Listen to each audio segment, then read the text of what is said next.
Hi, crafters. Welcome to ScrapbookPal.com. This is Raquel from Paints and Glitter, coming along with Honey Bee Stamps, Lovely Layers Toolbox, the add on dies that are the Lovely Layers Toolbox Mechanics, and also the Great Man stamps that you see here. I'll be using these today to make a masculine card along with the Wood Planks 3D embossing folder.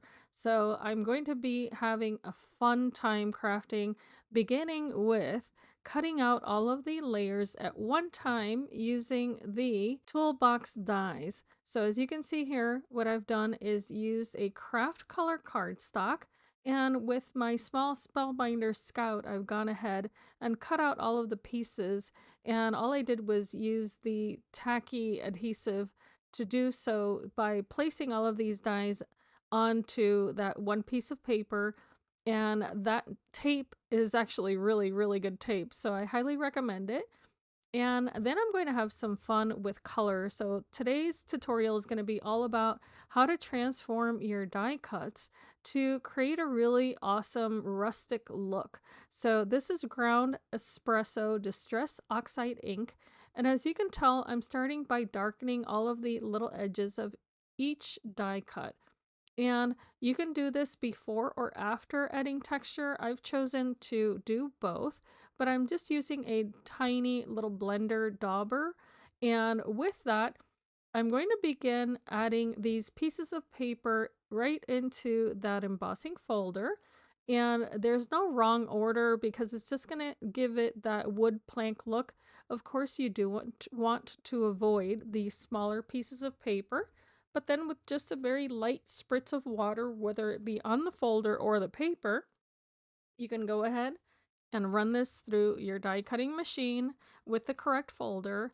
And now what I'm going to do is revisit the little areas more specifically with the ink to make that wood green really pop. Now, what I'm going for is a very rustic looking style card because I want to keep this very masculine. So I've continued on with the dark brown ink here, and I'm also going to be adding a little bit of highlight. So for contrast, I'm using Lost Shadow. And just to keep this card very, very simple today, by the way, I'm only going to be using these two inks on the actual die cuts. Now you may have noticed that one of the pieces of that toolbox broke off. If this happens to you because you've used a 3D embossing folder, don't fret. You can fix it and I'll show you how. Now here I'm using a re-inker, and I don't really think that the type of re-inker that you use is necessarily of importance, but I am using one from Honeybee. And this is meant to be black ink that you would use on your embossing pad. However, I'm just picking it up with a little watercolor brush that has barely any little bristles, as you can tell. And that's how I'm adding the little black distress marks here and there. So you can add water to that if you would like to loosen it up a little bit, or just use it as I have here because it's a very small die set and you really don't need a whole lot of it. Now, this is the little piece that had broken off because, of course, I added a ton of texture with that embossing folder, and this can happen. So what I'm doing is just backing it up with a piece of heavyweight black cardstock. It is about 300 GSM, and this is going to bring this back to life. I'm going to create a nice sturdy base here. So if this ever happens to you, that's the quick and easy solution. And of course, the color is up to you. But in this die set, there are three planks. There's this wider one that's actually shorter than the other two. That layers onto the background. And the thin bar that does not have a curved edge, that one goes as the handlebar. So they're super easy to assemble, but if you ever run into any problems, Honeybee Stamps, their official website, actually has the little map or instructions for every die set that's like this. So those are super easy to find and use. Now here, what you can do is use these little side pieces. And a little later on, you're going to see how I create a little bit more contrast with these. However, They just go on the outer edge of that toolbox, and it's up to you if you want to use the same color. But what I did is after applying these, I did go back and with the ink that was left on my dauber, I went ahead and applied that dark brown oxide ink one more time just in some key places. Now I'm helping myself to some 3D foam squares. I did cut them in half and applied them only on the outer edge of this one plank. And you can apply the thinner plank all the way to the bottom. And this is going to fit side by side. Now, if you had not used the embossing folder on this, there would be some score lines to guide you. However, these are very easy to line up and they just apply parallel to one another and along the top edge of that little toolbox center portion.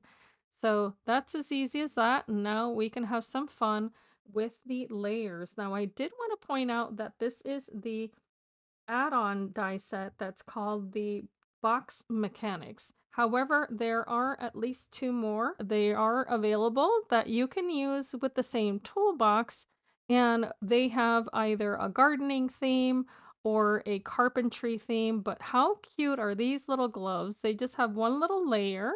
And now we're going to move on to the little tools.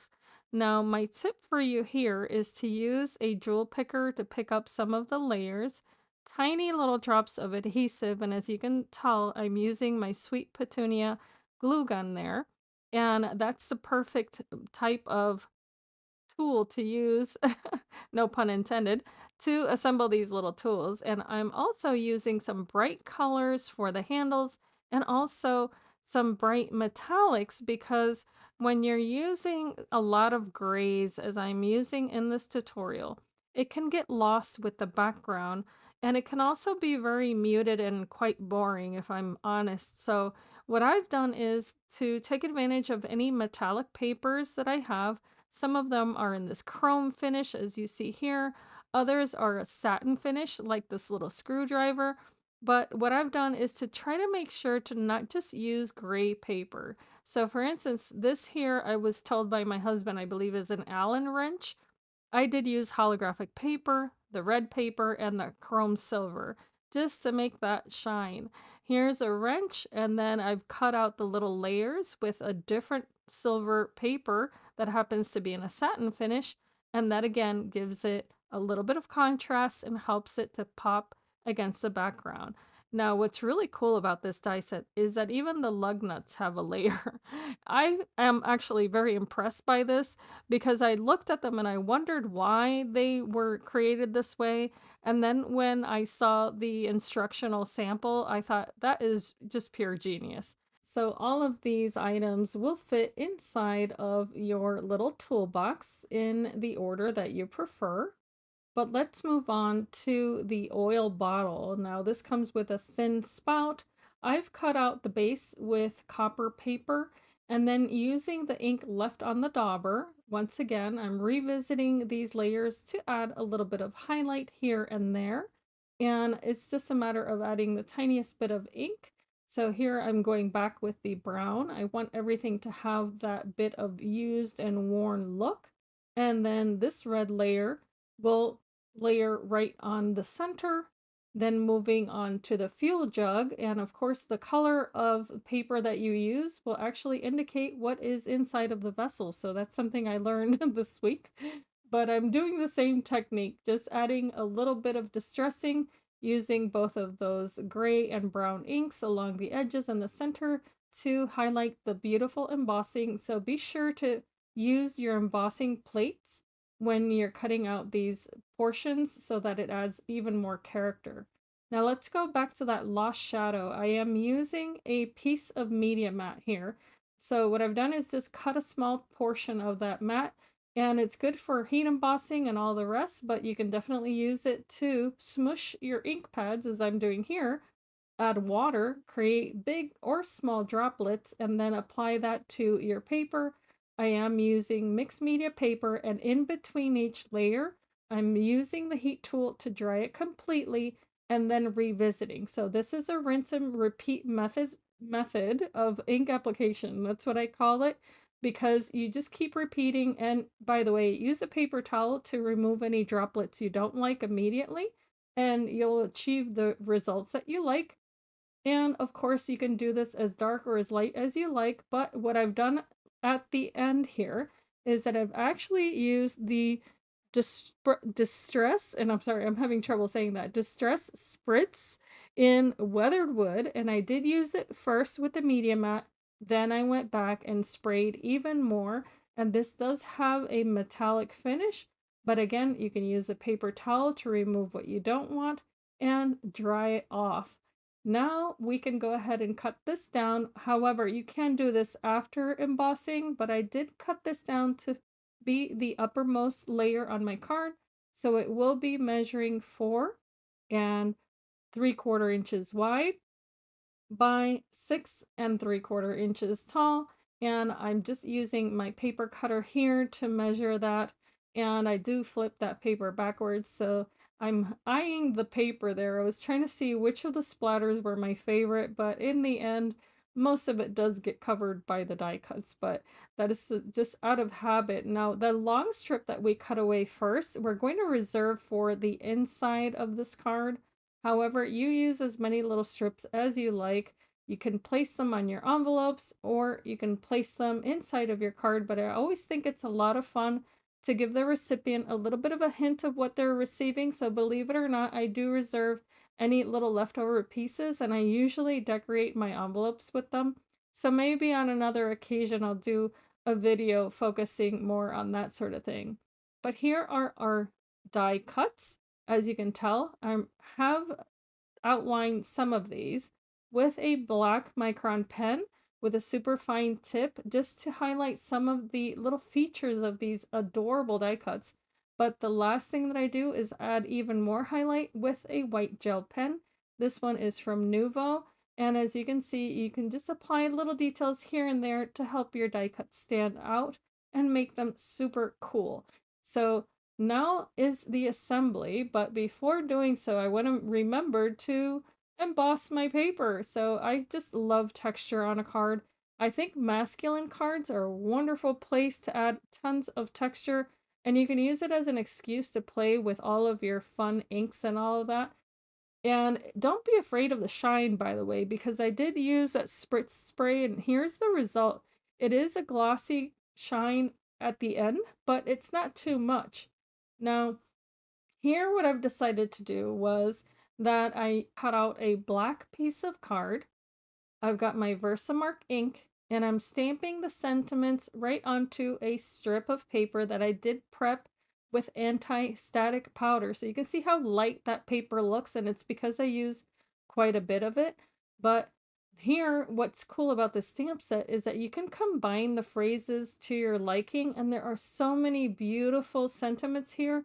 So it is good for any time of year. It's also good for combining with other sets, but I'm matching it up with these dies here, also from Honeybee Stamps, which it'll all be listed for you. But those dies allow me to cut out the father and the thank you for always cheering me on. And while applying my matting layer onto that craft paper, I noticed that the embossing did cause my paper to kind of shrink a little bit on one end there. And that makes sense. But what I did is that I used my scissors to just tatter the edges of that craft paper. And then that makes it look a little more intentional. But I do apply this with a spatula just to even out the adhesive onto the background. This is going to be a top folding 5x7 card. And now I get to decorate to my heart's content using all of the die cuts that I prepared. I do recommend using 3D foam adhesive because of the height and the valleys on the paper that is embossed with that wood plank look. Then it's a good idea to also match up the height of the die cuts so that way you have room on your card for everything you want to fit, and it will also allow the die cuts to all be more on one level, if that makes sense. So here are more little foam pieces of adhesive onto that little oil bottle, and all I did was just have fun adding little pieces. For instance, the little lug nuts, the centers cut out And I had initially poked a little hole in that little father label. However, I decided to place it on the background as if it were part of a maybe a wall in a garage. And then I used the other ones as if I had embedded that wood onto a background. And I hope that makes sense. I don't have the terminology of a mechanic, but now you can decorate the inside of this basket because remember we added the planks with the dimensional adhesive. Now there's a little pocket there, and then using strategic amounts of adhesive and also the placement just very gently, you can move these around and make sure that you do connect these all one to another so that they don't accidentally fall out of the front of your card. So there you see, you can have one piece hanging on the inside, another on the outside.